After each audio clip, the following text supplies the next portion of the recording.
दोस्तों स्टडी 91 के YouTube channel में आप सभी का बहुत बहुत स्वागत है। दोस्तों आज हम इतिहास में एक नए टॉपिक को लेकर हाजिर हैं और आज हमारा 5वां दिन है। दोस्तों आपको बिलीव भी नहीं होगा कि कब हम लोगों ने 120 सवाल पढ़ लिया और आज हम लोग पढ़ लेंगे 150 सवाल। जी हाँ दोस्तों, धीरे धीरे सवालों की श्रृंखला बढ़ती जा रही है और ऐसे 10,000 सवाल दोस्तों आपको पढ़ाने वाला हूं।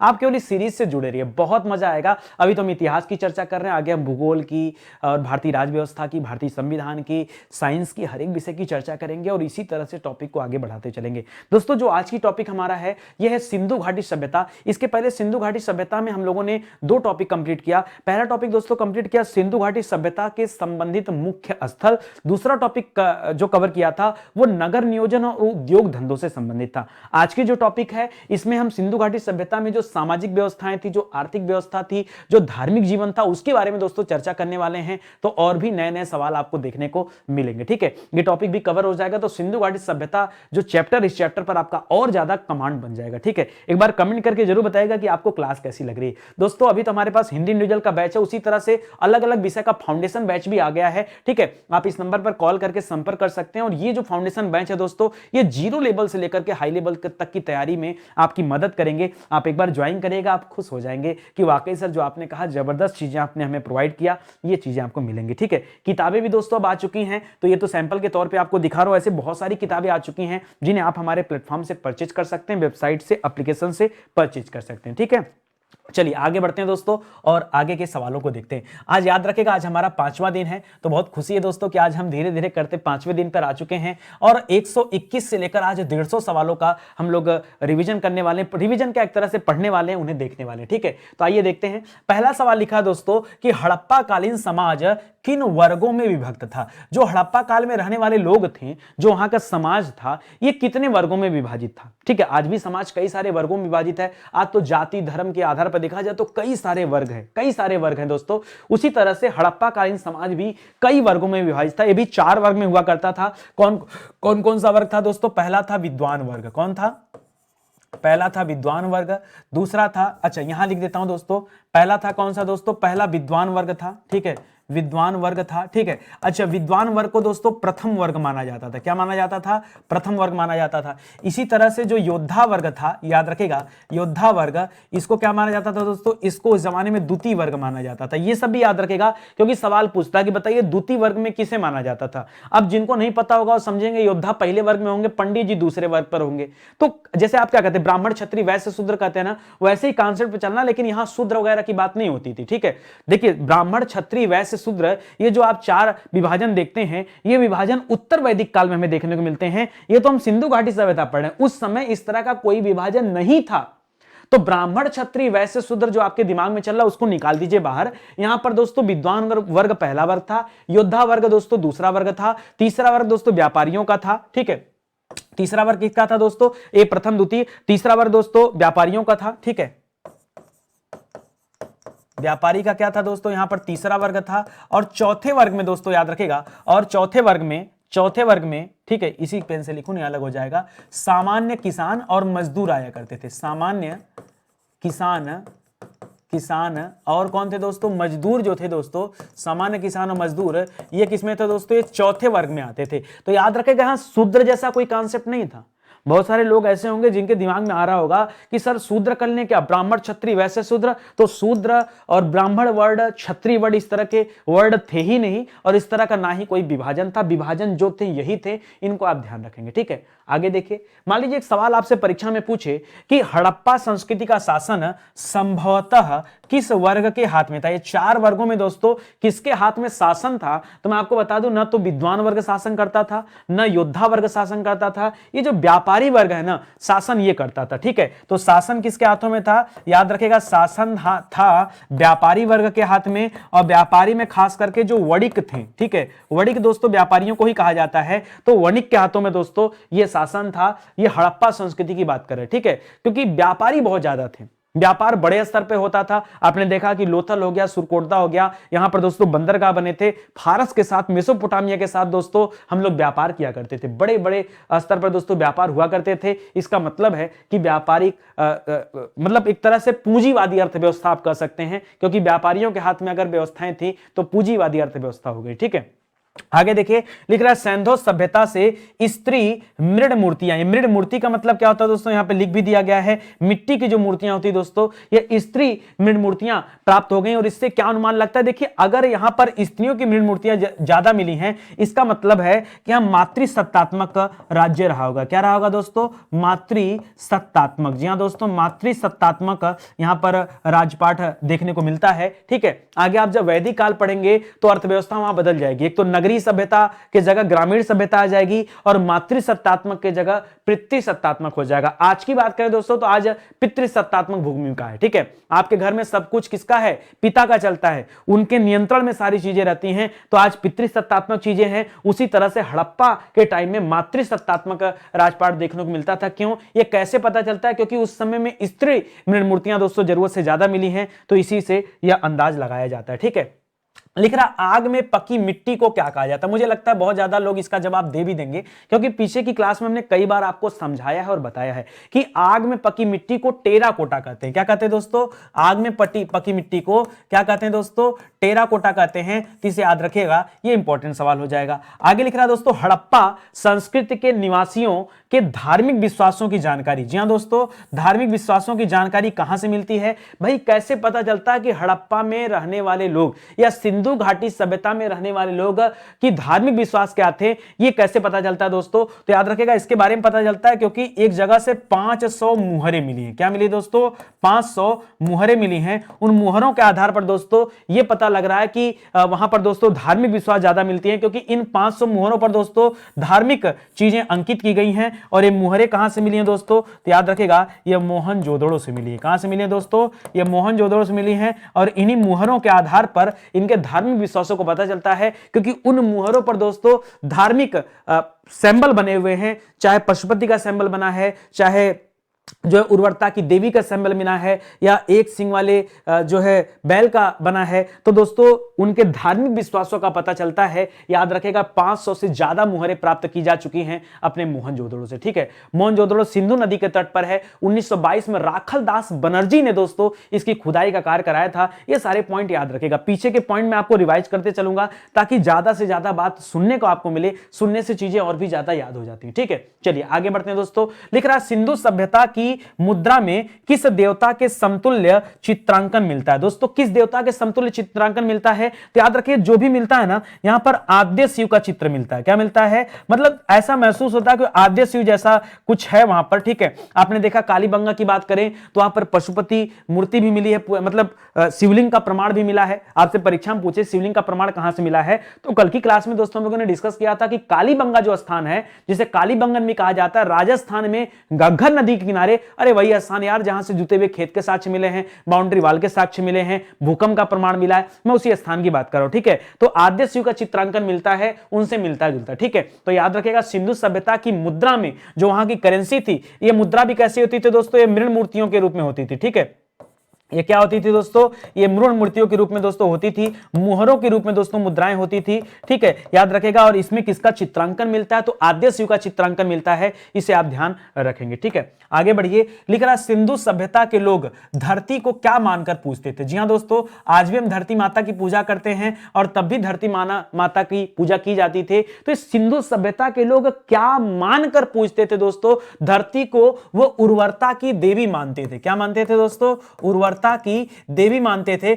और है भी दोस्तों, क्योंकि जितने भी पेड़ पौधे हैं इनका पालन करने वाला कौन है, धरती माता तो है। तो याद रखेगा उर्वरता की देवी मानकर दोस्तों ये पूजा की जाते थे। देखिए देवी जो शब्द है दोस्तों, इस शब्द से मुझे कुछ याद आया, मैं आपको बताना चाहूंगा, कुछ डिफरेंट पॉइंट बताना चाहूंगा, सुनिएगा। ठीक है दोस्तों, अगर हम देवी की बात करें तो देवी के दो रूपों की दोस्तों पूजा की जाती थी। ठीक है, उस समय में देवी के दो रूपों की पूजा की जाती थी।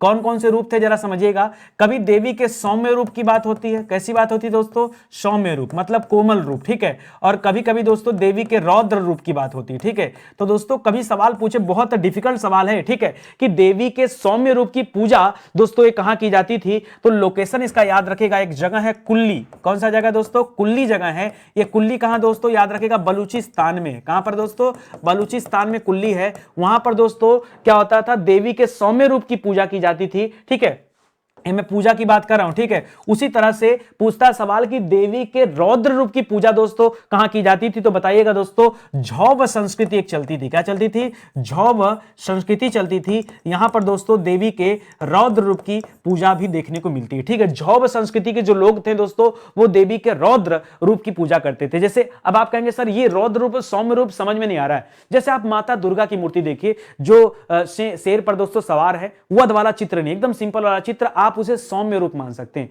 वहीं माता काली का रूप देखिए या फिर महिषासुर वध का रूप देखिए माता का, तो आपको माता के रौद्र रूप का देखने को मिलेगा चित्र। तो वही दोस्तों है, उसी तरह से सौम्य रूप और रौद्र रूप यहां भी था दोस्तों, इसको भी आप याद रखेंगे। लिख रहा स्वास्तिक का चिन्ह। बहुत सारे बच्चे स्वास्तिक नहीं बनाए जाते, कुछ लोग स्वास्तिक ऐसे बनाते हैं और कुछ लोग स्वास्तिक ऐसे बनाते हैं। जरा आप मुझे बताइए कौन सा सही स्वास्तिक है, ठीक है, कौन सा सही है, ठीक है। आप में से बहुत सारे लोग कंफ्यूज होते होंगे कि सर सही कौन सा है, ठीक है। तो मैं आपको बताना चाहूंगा, आज के बाद याद रखिएगा, जो आगे की तरफ बढ़ता नजर आए, आगे की तरफ बढ़ता हुआ, आगे की तरफ बढ़ता हुआ जो नजर आए दोस्तों, आगे की तरफ, ठीक है, उसे क्या कहते हैं? आगे मतलब इधर, ठीक है। वो क्या होता है दोस्तों? वो अब देखिए इसका सिंबल देखेंगे तो पीछे की तरफ भाग रहा है, और ये वाला किधर जा रहा है दोस्तों? आगे की तरफ भाग रहा है, और जो आगे की तरफ भागता है वही स्वास्तिक होता है। अर्थात ये वाला गलत चिन्ह है और ये वाला सही चिन्ह है। बहुत सारे बच्चे नहीं बना पाते हैं, ठीक है। अब आइए काम की बात करते हैं दोस्तों। स्वास्तिक चिन्ह संभवतः किसकी देन है? तो स्वास्तिक चिन्ह कहा जाता है संभवतः ये हड़प्पा काल की ही देन है, ठीक है। हड़प्पा काल की देन है दोस्तों, क्योंकि हड़प्पा काल में कई सारी ऐसी मुहरें मिली हैं और उनकी जो लिपियां मिली दोस्तों, जिसको ब्रुस्टोस पैटर्न कहते हैं, उस लिपि में दोस्तों स्वास्तिक चिन्ह मिला है। इसीलिए माना जाता है कि स्वास्तिक का चिन्ह, अच्छा बहुत सारे लोग समझेंगे कि वैदिक काल में आया, ऋग वैदिक काल, उत्तर वैदिक काल, नहीं, स्वास्तिक चिन्ह उससे भी ज्यादा पुराना, इसे आप याद रखिएगा। इसके अलावा दोस्तों मैं बता दूं, जर्मनी का जो शासक था हिटलर, हिटलर के बारे में कौन नहीं जानता? हिटलर का ये सिंबल हुआ करता था, हिटलर का ये सिंबल हुआ करता था। जी हां, कभी आप देखिएगा हिटलर का सिंबल तो आपको मिलेगा। कैसा है सिंबल मैं आपको बताना चाहूंगा, एक बार देख लीजिए, ठीक है। हिटलर का सिंबल कैसा था आपको दिखा दूं मैं, ठीक है।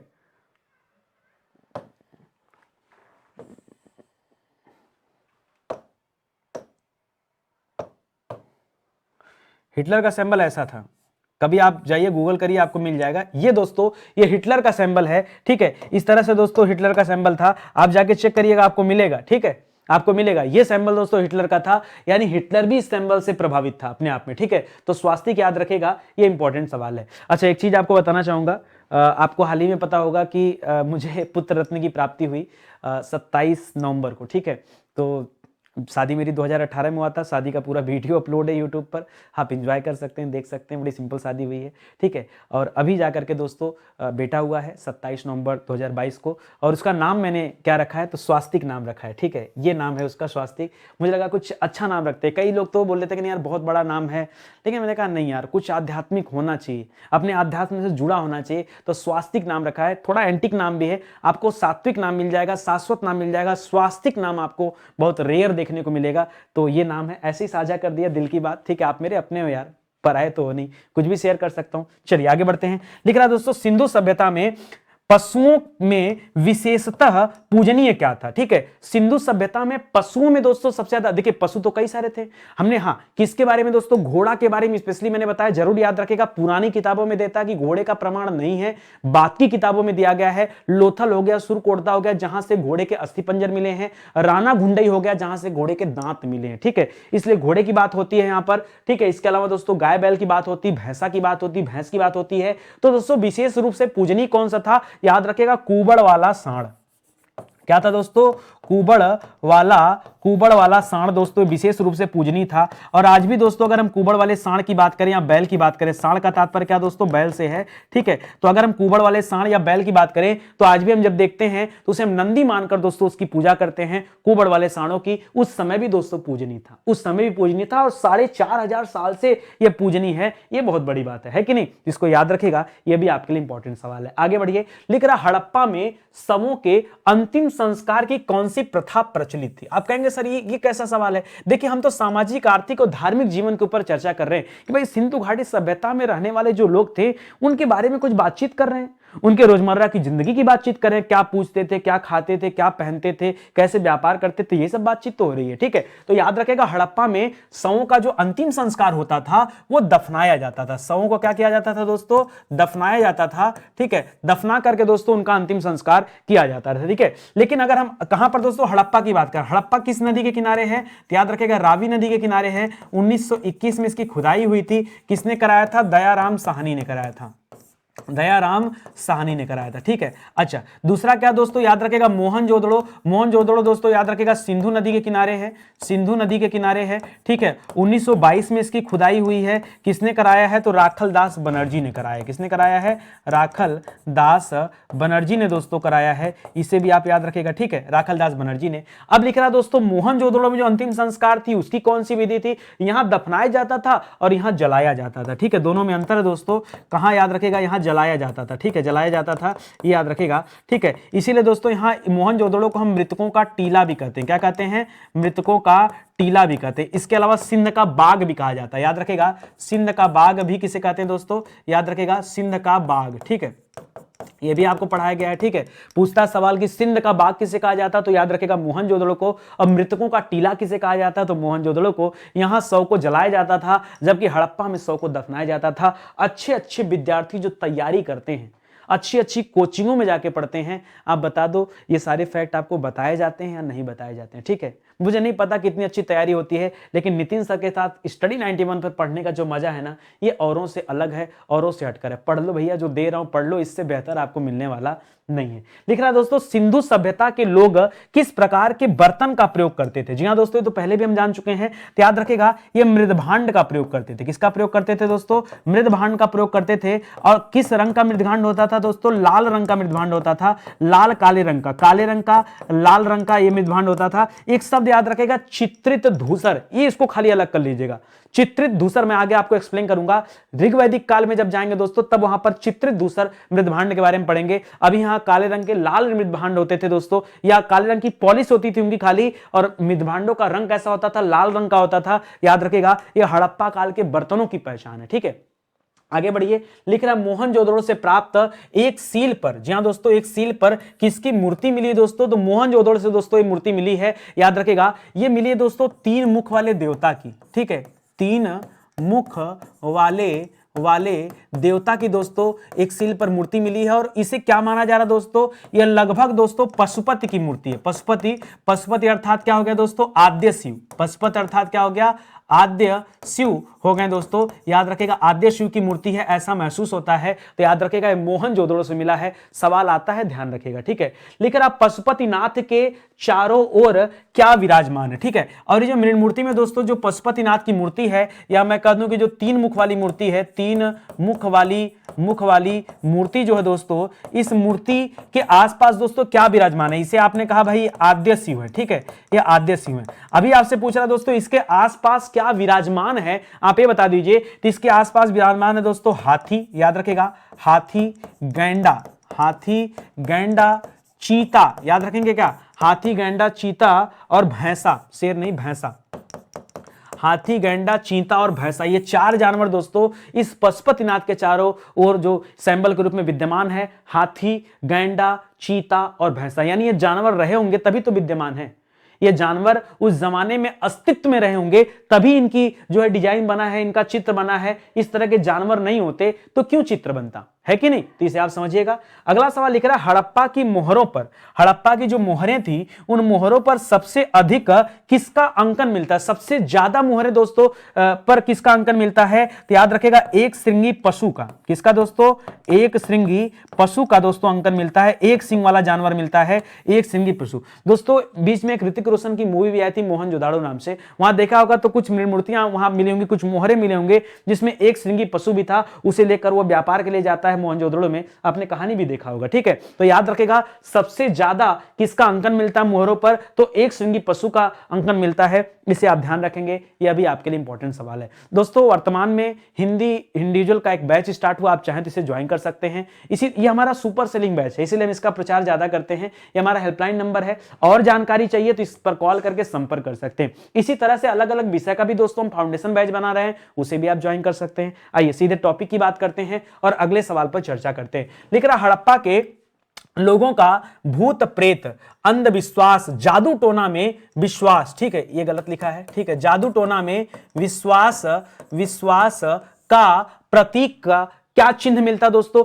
भाई ऐसा महसूस होता है कि उस जमाने में भी भूत प्रेत हुआ करते थे। बाप रे बाप, भूत प्रेत, हाँ सर भूत प्रेत उस जमाने में भी हुआ करते थे। उस जमाने में भी अंधविश्वास था, जादू टोना था। हे भगवान, हमने तो सोचा खाली वेदों में लिखा है, वेदों में जो चौथा वेद अपना अथर्ववेद है ना, उसमें जादू टोना की बात होती है, अंधविश्वास की बात होती है, उसमें इस तरह की चीजें दी गई हैं। जी हाँ, जादू टोना की बात होती है कहां पर? सवाल आता तो बताएगा अथर्ववेद में। चौथा वेद आखिरी वेद है, सबसे पुराना ऋग्वेद है, चौथे नंबर पर अथर्ववेद आता है, वहां पे बात होती है। लेकिन लेकिन लेकिन ये तो उससे भी पुराना काल है, 4500 साल पहले भूत प्रेत भी थे। अरे देवता थे तो भूत प्रेत काहे नहीं रहेंगे यार?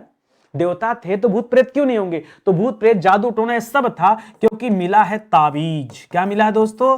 ताबीज मिला। और ताबीज का मतलब क्या है? सीधा सीधा अंधभक्ति, अंधविश्वास, भूत प्रेत, जादू टोना, ठीक है। तो याद रखेगा सब कुछ था, झाड़ फूक सब होता था इसका मतलब, ठीक है। तो इसको भी याद रखेगा। चलिए आगे बढ़ते हैं। लिख रहा प्रस्तर। प्रस्तर मतलब क्या होता है दोस्तों? प्रस्तर कुछ अलग शब्द नहीं, प्रस्तर मतलब होता है पत्थर, ठीक है। तो प्रस्तर मूर्तियों में सर्वप्रथम मोहनजोदाड़ो से प्राप्त किस मूर्ति का उल्लेख है दोस्तों? भाई पत्थर की मूर्तियों में क्या मिला दोस्तों? तो याद रखेगा पुरोहित की मूर्ति मिली है। क्या मिली दोस्तों? पुरोहित की मूर्ति मिली है। पुरोहित, पुरोहित को हम यहां पर योगी भी बोल सकते हैं, ठीक है, जो बड़ी बड़ी दाढ़ी रखे हैं, बढ़िया कपड़ा धारण किए हुए, मतलब पहने हुए हैं, डिजाइनिंग वाला पूरा बना है, ठीक है। आप एक बार डाउनलोड करिए गूगल से इमेज, आपको मिलेगा देखने को अच्छा इमेज, ठीक है। लिख रहा है सिंधु लिपि में लिखने की पद्धति क्या थी? जो सिंधु लिपि में दोस्तों लिखने की, जैसे आज हम देवनागरी लिपि फॉलो कर रहे हैं, उसी तरह से सिंधु लिपि के लिखने की पद्धति दोस्तों क्या थी? तो याद रखेगा उसका नाम था ब्रुस्टोफेडस। क्या नाम था दोस्तों? ब्रुस्टोफेडस। जी हाँ दोस्तों, कौन सी लिपि थी? इस लिपि का नाम था दोस्तों ब्रुस्टोफेडस लिपि। क्या थी दोस्तों? ब्रुस्टोफेडस लिपि थी। इसको याद रखेगा। सिंधु लिपि दोस्तों इसी में लिखा गया है, लेकिन आज तक कोई इसको पढ़ नहीं पाया। क्यों? क्योंकि बहुत ज्यादा इसमें चित्र। आगे देखिए सवाल कई सारे इससे बनते हैं। क्या क्या सवाल बन सकता है परीक्षा में, जरा वो देखिए। लिख रहा किस लेखन शैली में पहली पंक्ति बाईं से दाईं तथा दूसरी पंक्ति दाईं से बाईं लिखी जाती? इतना शोध हो पाया है कि पहली पंक्ति कहां है दोस्तों?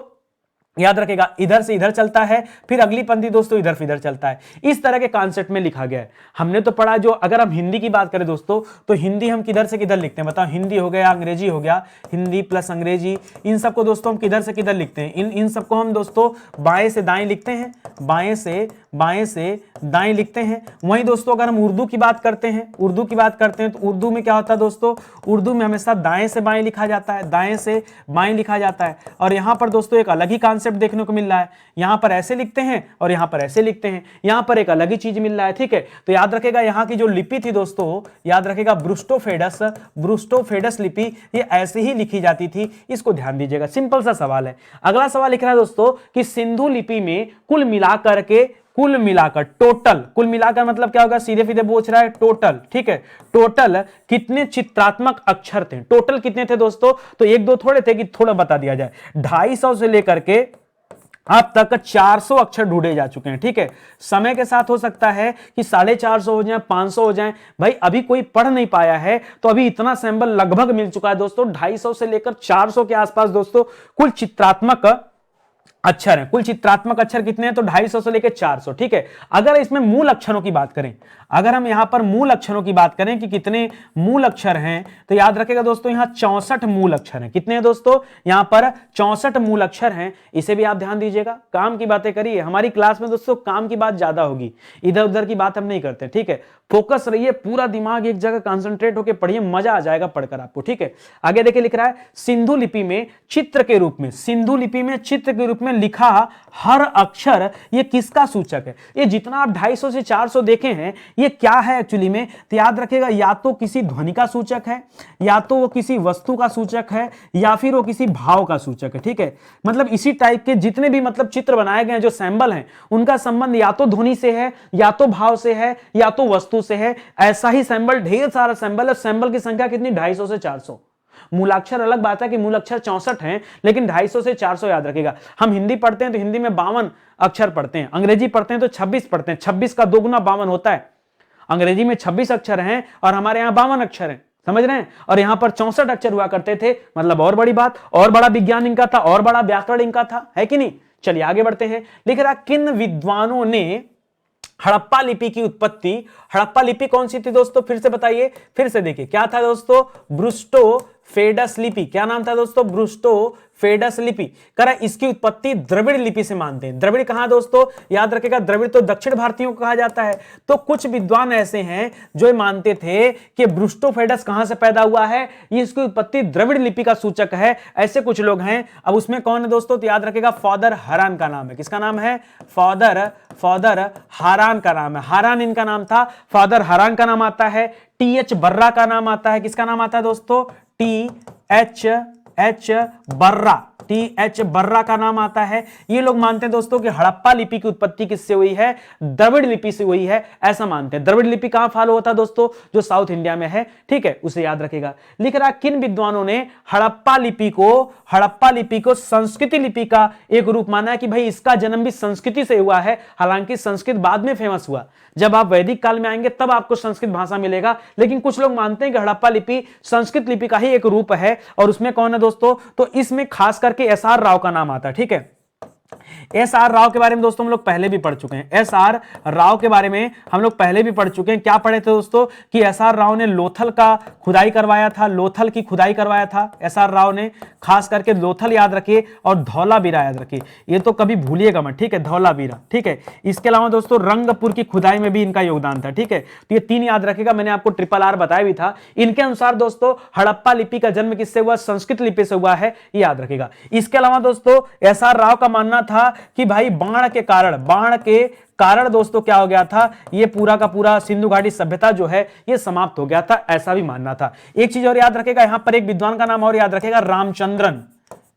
एक और विद्वान दोस्तों रामचंद्रन, उनका भी मानना था कि हड़प्पा लिपि का जन्म किससे हुआ है, संस्कृत लिपि से हुआ है, ऐसा माना जाता है। सवाल बहुत इंपॉर्टेंट है, इसको नोट करिएगा और याद रखेगा, बहुत बहुत अच्छा सवाल है। आगे देखिए, लिख रहा है सिंधु सभ्यता के विनाश का संभवतः सबसे बड़ा कारण क्या था। संभवतः सबसे बड़ा कारण क्या है, तो कई कारण कई विद्वानों के द्वारा माना गया है। जो मुख्य कारण माना गया दोस्तों, बाढ़ माना गया। क्या माना गया है, कि बाढ़ आ गया था, ठीक है, आसपास में कई नदियां थी और वहां बाढ़ आ गया। उस बाढ़ की वजह से दोस्तों ये सिंधु सभ्यता का विनाश हो गया, ये संभवतः मुख्य कारण माना गया। क्यों माना गया, क्योंकि जब शोध हुआ तो पता चला कि ये दीवारें न कई हजार साल तक पानी में डूबी हुई थी, अब नहीं डूबी हैं, तब डूबी हुई थी। इसी वजह से माना जा रहा है कि सबसे बड़ा कारण क्या है दोस्तों, बाढ़ का कारण है, उसमें चाहे जो भी कारण विद्यमान हो। और भी देखिए कई लोगों ने क्या क्या कहा है, सुनिएगा।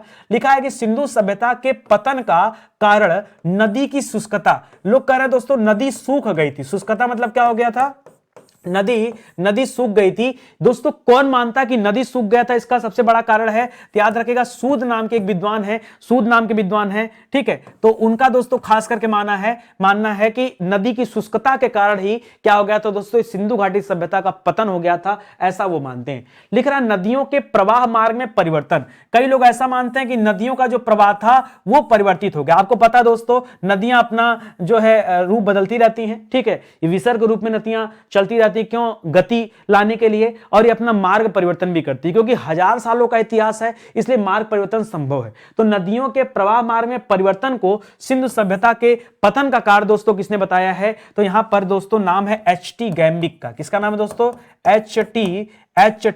गैम्बिक। जी हां दोस्तों, H.T. गैम्बिक का नाम है दोस्तों, जिन्होंने कहा कि नदियों के प्रवाह मार्ग में परिवर्तन की वजह से क्या हो गया, भाई नदी घाटी थी, बाद में नदी ने अपना मार्ग परिवर्तित कर लिया, तो जो नगर थे वो खत्म हो गए, पानी मिले कहां से, समाप्त हो गए, ठीक है। आगे लिख रहा है दोस्तों वृक्ष पूजा एवं शिव पूजा के प्रचलन। जी हां दोस्तों, वहां पर वृक्षों की भी पूजा होती थी, शिव पूजा भी होती थी। इसके प्रचलन के साक्ष्य दोस्तों किस सभ्यता से मिले हैं, ये तो आसान कर दिया भाई, ये सिंधु घाटी सभ्यता की बात कर रहे हैं, ठीक है। सिंधु घाटी सभ्यता में तो दोस्तों उर्वरता की देवी माना जाता था पृथ्वी को, धरती को, तो याद रखेगा वृक्ष पूजा भी होती थी और शिव की पूजा भी होती थी। इसके अलावा पशु पूजा भी होती थी, एक श्रृंगी बैल की पूजा होती थी ना, ठीक है, कुबड़ वाले सांड की पूजा होती थी ना, तो याद रखेगा ये भी होता था। तो सिंधु घाटी सभ्यता के ये प्रमाण हैं, इसे भी आप ध्यान रखेंगे। आगे बढ़िए, लिख रहा बाढ़ को सिंधु सभ्यता का पतन का कारण किसने बताया। पीछे दोस्तों मैंने आपसे बताया था कि बाढ़ किसने बताया था, R.S. राव ने। जी हां दोस्तों, R.S. राव ने क्या माना था दोस्तों, कि संभवतः बाढ़ के कारण ही दोस्तों इसका पतन हो गया था। इसके अलावा कई सारे लोग हैं जो सबसे बड़े खुदाई कराने वाले थे, जॉन मार्शल, उन्होंने भी दोस्तों अपना मत दिया कि भाई हाँ, बाढ़ के कारण ही सिंधु सभ्यता समाप्त हो गया, उन्होंने भी दोस्तों इस चीज को एक्सेप्ट किया। इसी तरह से कुछ लोग मानते हैं कि बाह्य आक्रमण हुआ। बाह्य आक्रमण किसका आक्रमण हुआ? तो कई लोग मानते हैं कि आर्यों का आक्रमण हुआ, आर्यों का आक्रमण हुआ। आप जानते हैं कि आर्य जो है दोस्तों एक कहां के निवासी थे? तो कहा जाता है आर्य मूल रूप से मध्य एशिया के निवासी थे। कहां से थे दोस्तों? ये मध्य एशिया के निवासी थे। ये मध्य एशिया से चलकर दोस्तों भारत की तरफ आए थे और भारत आर्यों का देश है, ठीक है। तो याद रखेगा बाह्य आक्रमण को सिंधु सभ्यता के पतन का कारण दोस्तों किसने कहा है? तो याद रखेगा इसमें दो लोग का नाम आता है, एक आता है अर्नेस्ट मैके का नाम आता है, अर्नेस्ट मैके का नाम आता है, और व्हीलर का नाम आता है। किसका किसका नाम आता है? अर्नेस्ट मैके और व्हीलर। ये दो लोग मानते हैं कि बाह्य आक्रमण के कारण सिंधु सभ्यता नष्ट हो गई, समाप्त हो गई, ऐसा इनका मानना था। तो दोनों पॉइंट, और यहां पर याद रखेगा जॉन मार्शल और एस.आर. राव, इन्होंने बाढ़ को कारण माना था, और बाह्य आक्रमण कारण किसने माना था? व्हीलर ने माना था, और अर्नेस्ट मैके ने माना था, ठीक है। जल प्लावन एवं विवर्तनिकी हलचल, यानी प्लेट टेक्टोनिक थ्योरी जो आप पढ़ते हैं कि कुछ प्लेटें इधर उधर खिसक गई, जिसके वजह से दोस्तों जल प्लावन की घटना हुई। जल प्लावन मतलब पूरा का पूरा जो सिंधु घाटी सभ्यता था ये जल में डूब गया। दोस्तों ये किसने माना है? तो एम.आर. साहनी ने माना है। कौन माना है? एम.आर. साहनी, ठीक है।